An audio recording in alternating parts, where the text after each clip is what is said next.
2024 linguistics question പേപ്പറാണ് നമ്മൾ discuss ചെയ്യാൻ പോകുന്നത്. Linguistics and the structure of English language എന്നുള്ള പേപ്പറിനകത്ത് ക്വസ്റ്റ്യൻസ് ആണ്.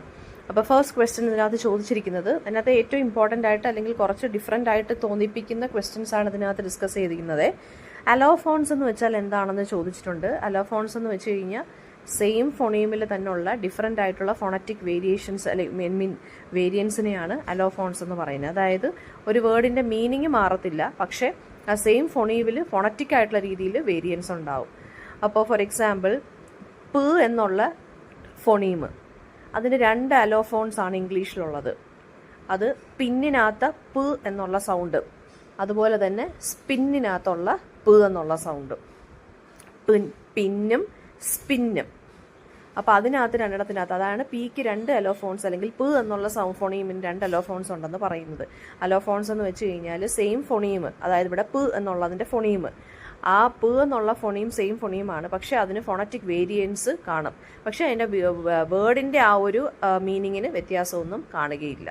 ഓക്കെ, അപ്പോൾ അത് അടുത്ത നെക്സ്റ്റ് വൺ എന്ന് വെച്ച് കഴിഞ്ഞാൽ വേർഡിൻ്റെ മീനിങ്ങിന് വ്യത്യാസം വരുന്നില്ല എന്ന് വെച്ച് കഴിഞ്ഞാൽ ഈ പിന്നിനകത്ത പ് എന്നുള്ള ഈ ഒരു ഫോണീമിനെ നമ്മൾ സ്പിന്നിനകത്തുള്ള പിനകത്ത് ഇട്ടാലും അതിന് വ്യത്യാസമൊന്നും വരുന്നില്ല. ഓക്കെ, പിന്നെ സ്ട്രീറ്റ് എന്നുള്ള വാക്കിൻ്റെ സിലബിക് സ്ട്രക്ചറാണ് ചോദിച്ചിരിക്കുന്നത്. അങ്ങനെ ഒരു വാക്കിൻ്റെ സിലബൽ സ്ട്രക്ചർ ചോദിക്കുകയാണെന്നുണ്ടെങ്കിൽ നിങ്ങൾ ആദ്യമേ തന്നെ സ്ട്രീറ്റ് എന്നുള്ള വേർഡ് ഫോണറ്റിക്കലി ട്രാൻസ്ക്രൈബ് ചെയ്ത് എഴുതുക.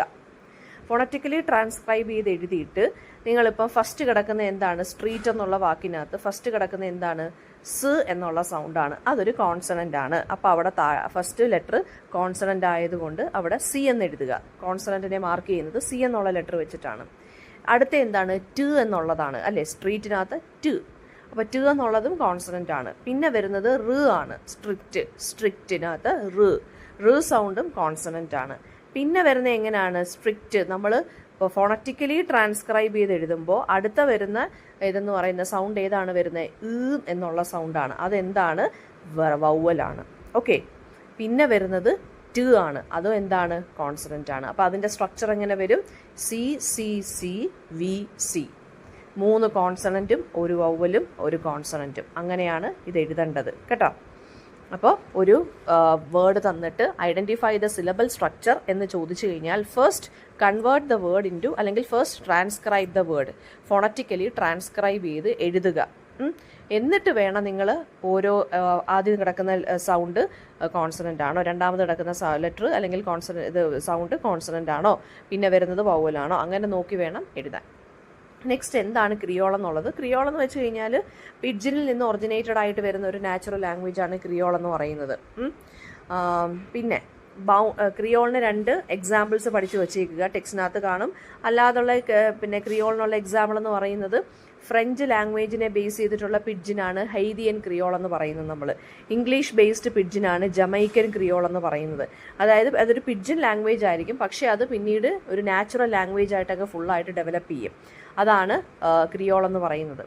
ഓക്കെ, ഇനി അടുത്തത്, ഒരു പിഡ്ജിൻ എപ്പോഴാണ് ക്രിയോളായി മാറുന്നത്, കുട്ടികൾ അതിനെ മദർ ടങ് ആയിട്ട് അങ്ങ് മാറ്റുമ്പോഴാണ് അതൊരു പിഡ്ജിൻ ക്രിയോളായിട്ട് മാറുന്നത്. എന്താണ് ബൗണ്ട് മോർഫീം?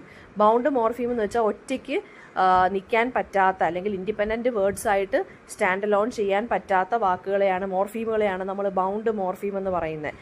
ബൗണ്ട് എന്ന് വെച്ചാൽ അപ്പോഴേ ആലോചിച്ചോണം, അത് വേറെ എന്തെങ്കിലും ഒരു കാര്യമായിട്ട് അത് അറ്റാച്ച് ചെയ്തിട്ട് അതിന് നിൽക്കാൻ സാധിക്കുകയുള്ളൂ. ഫോർ എക്സാമ്പിൾ അൺപ്രിപ്പയർഡ് എന്നുള്ള വാക്ക്, അതിനകത്ത് UN എന്നുള്ളതാണ് അവിടുത്തെ ബൗണ്ട് മോർഫീം എന്ന് പറയുന്നത്. ഈ പ്രിഫിക്സ്, സഫിക്സ്, അഫിക്സ് ഒക്കെ ഉണ്ടല്ലോ, അതെല്ലാം ഈ ബൗണ്ട് മോർഫീമിനകത്ത് വരുന്നതാണ് കേട്ടോ, മറന്നു പോകരുത്. നെക്സ്റ്റ് വൺ എന്ന് പറയുന്നത് the bible of the structure list എന്നറിയപ്പെടുന്ന വർക്ക് ഏതാണ്, അത് ലെനേർഡ് ബ്ലൂംഫീൽഡിൻ്റെ ലാംഗ്വേജ് എന്നുള്ള വർക്കാണ് കേട്ടോ, 1933. അതാണ് the bible of the structuralist എന്നറിയപ്പെടുന്നത്. സ്പോഡ തിയറി ആരാണ് കോൺട്രിബ്യൂട്ട് ചെയ്ത്, ഭർതൃഹരിയാണ്, 5th century Indian grammarian and ഫിലോസഫറാണ്. പിന്നെ ഏത് എയർസ്ട്രീം മെക്കാനിസം വെച്ചിട്ടാണ് നമ്മുടെ most of the speech sounds in the world produce ചെയ്യുന്നത്, pulmonic egressive, EGRE, egressive air flow മെക്കാനിസമാണ്. അതായത് ലങ്സിൽ നിന്ന് എയറിനെ പുഷ് ഔട്ട് ചെയ്യുവാണ് വെളിയിലോട്ട്. അതാണ് പൾമോണിക് എഗ്രസീവ് എയർസ്ട്രീം മെക്കാനിസം എന്ന് പറയുന്നത്.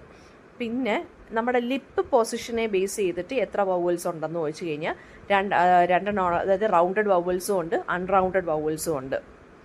റൗണ്ടഡ് വൗവൽസ് എന്ന് വെച്ചാൽ നമ്മൾ ലിപ്സിനെ റൗണ്ട് ചെയ്ത് പ്രൊഡ്യൂസ് ചെയ്യുന്ന വൗവൽസ്, ഫോർ എക്സാമ്പിൾ ഊ എന്നുള്ളത്, ഓ എന്നുള്ളതൊക്കെ അത് പ്രൊനൗൺസ് ചെയ്യുമ്പോൾ നമ്മുടെ ചുണ്ട് ഇങ്ങനെ റൗണ്ട് ആവുന്നുണ്ട്.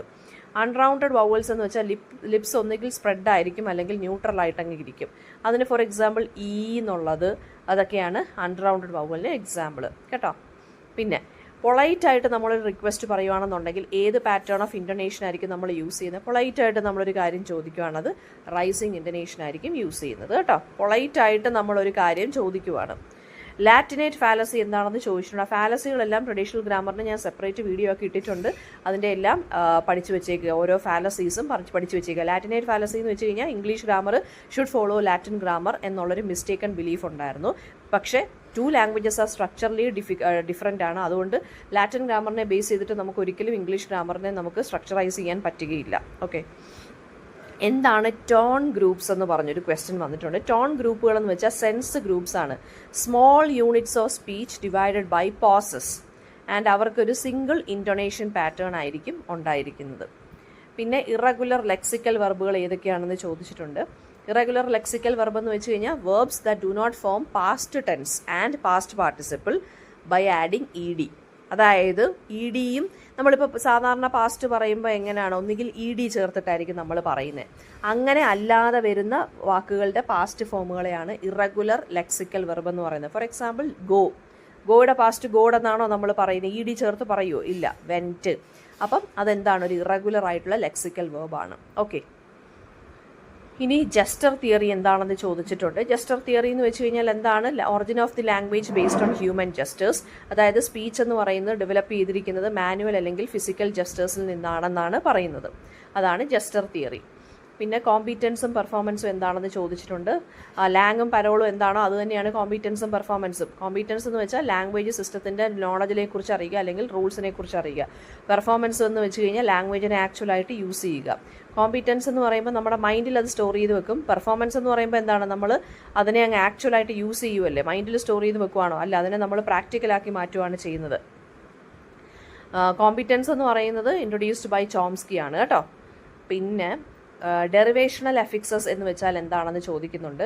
അതായത് ഡെറിവേഷണൽ അഫിക്സസ് എന്ന് വെച്ചാൽ പുതിയ വേർഡ്സിനെ ക്രിയേറ്റ് ചെയ്യും by changing meaning of the word അല്ലെങ്കിൽ വേർഡ് ക്ലാസ്.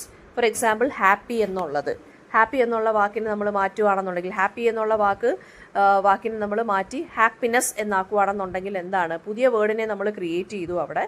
അതിൻ്റെ എന്താണ് നമ്മൾ മാറ്റിയത്? വേർഡ് ക്ലാസ് മാറ്റി. അതായത് അഡ്ജക്റ്റീവിനെ നമ്മൾ നൗണാക്കി മാറ്റി. ക്വിക്ക് എന്നുള്ള വാക്ക് അഡ്ജക്റ്റീവ്, അതിനെ നമ്മൾ ക്വിക്ക്ലി എന്നാക്കുമ്പോൾ അത് ആഡ്വേർബായിട്ട് മാറുന്നു. LY ചേർക്കുമ്പോഴത്തേക്ക് അത് ആഡ്വേർബായിട്ട് മാറുന്നു അല്ലേ. റീഡ് എന്നുള്ള വാക്ക് അതൊരു വെർബാണ്. റീഡർ എന്നാക്കുമ്പോൾ അതെന്തായി മാറും? നൗണായിട്ട് മാറുന്നു. അപ്പോൾ വേർഡ് ക്ലാസ്സിനെ ഒന്നുകിൽ മാറ്റുന്നു, പുതിയ വേർഡിനെ ക്രിയേറ്റ് ചെയ്യുന്നു. പിന്നെ വേർഡ്സ് ട്രാൻസ്ക്രൈബ് ചെയ്യാൻ വേണ്ടി ചോദിച്ചിട്ടുണ്ട്. അവസാനം ഒരു വലിയ ഡയലോഗ് തന്നിട്ട് അതിനെയും ട്രാൻസ്ക്രൈബ് ചെയ്യാനൊക്കെ ചോദിച്ചിട്ടുണ്ട് 15 മാർക്സ് ആയിട്ട്. എന്താണ് ഫ്രീ വേരിയേഷൻ? ഫ്രീ വേരിയേഷൻ എന്ന് വെച്ച് കഴിഞ്ഞാൽ when two sounds appear in the same context without changing meaning. അതാണ് ഫ്രീ വേരിയേഷൻ എന്ന് വെച്ചാൽ മീനിങ് സെയിം ആയിരിക്കും.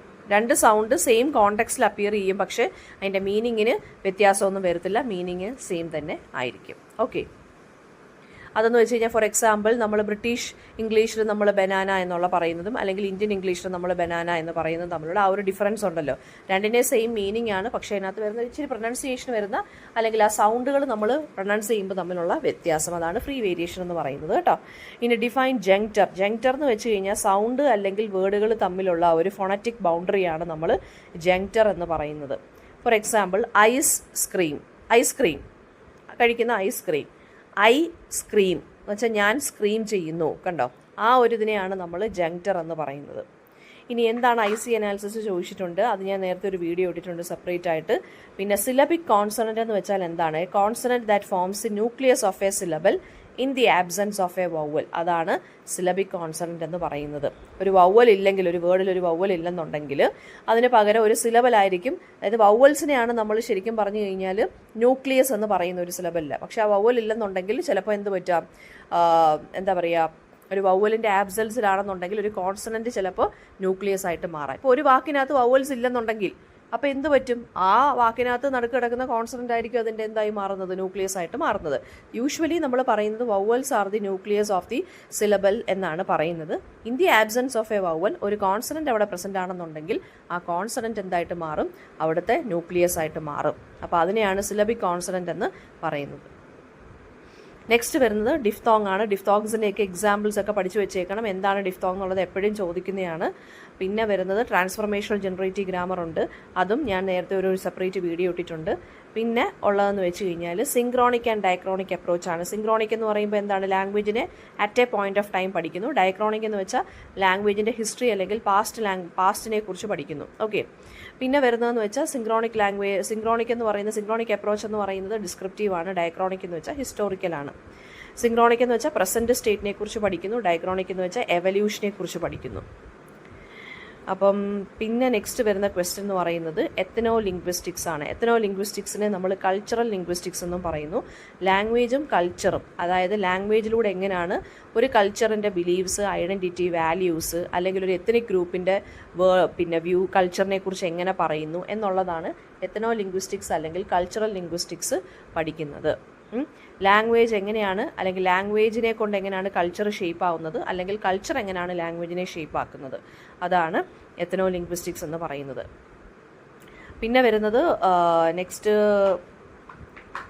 ഈ എത്തനോ ലിംഗ്വിസ്റ്റിക്സ് എന്നുള്ളതിനെ നമുക്ക് വേണമെന്നുണ്ടെങ്കിൽ 4 മാർക്സ് ആയിട്ടും ചോദിക്കാം കേട്ടോ.